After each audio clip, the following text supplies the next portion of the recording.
So for the last part, we're going to learn how to do that one to be mounted as a file we can share, or as well as creating a ribbon. So first of all, we're going to go to the references of the course. We're going to have a file that is called Revit API course. We're going to copy and paste it and then change it as the command we want to have. So in this case, we want to have family with data as a function, and if we open it, we have the following coding settings. It's requiring a version, a Revit Addins, it's a command type.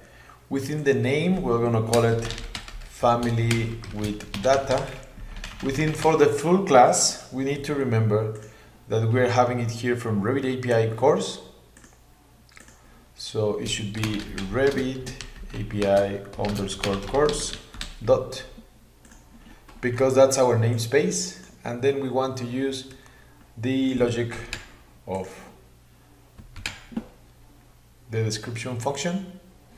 Then within the text, it's family with data. For the description, we're going to be using creates a copy of a family with reading the length. We haven't done something that it's quite regular, because we're using a parameter that it's just in the structural columns, and our list is just picking the structural columns. So then we need to have the DLL. The DLL, it's going to be called Revit API _ course. That's the assembly we're going to be running, DLL. Then for the Addin ID, we need an Addin ID, so we should go for, on a web service, just to look for a QID. Yeah, not this one. Free online UID will help us. So we just want to have a number that it's unique.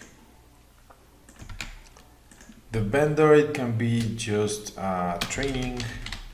The description, training with Revit API C#. Then we save it. And now that we have it, what we want to do is we want to have a copy of our DLL with our add-in. Just checking Revit, it's called, yeah, Revit API course, the name DLL, okay. So once we have those two, we're going to copy this and this. And we're going to go for program data, Autodesk, Revit, add-ins on the version we want to run it, and we're going to paste it here. So when it closes and we open Revit, we have pulling family with data. It's a function it's going to be running, always load.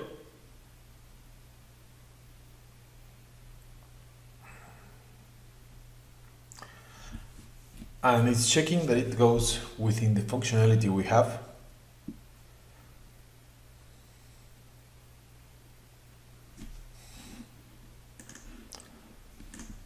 So that we can use our test file.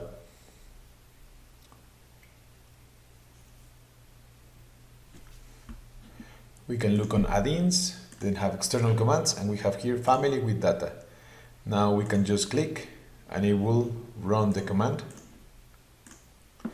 Advantages of using the add-in structure is that now that we have it like that, we can just use key shortcut, look for family with data, and we have it as external tools, and we call it like FW can be assigned. So if we just click FW, now we can click it, and yeah, it's because it was copied. And we can now run it faster than ever.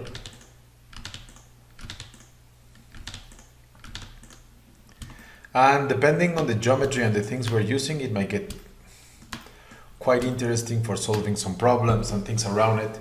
You can see that main purpose of this course is just to give you with a good overview so that you can know where to look up next and then create some things. There's going to be another 3 more two more, which is next one about geometry. Then we have another one about classes, JSON files, and things that we need to mix. And then we have the last one that it will be just using forms and visibility. So remember exactly quite the role that is, but I hope you will like it as well. And still there's one more lesson on how do we create a ribbon.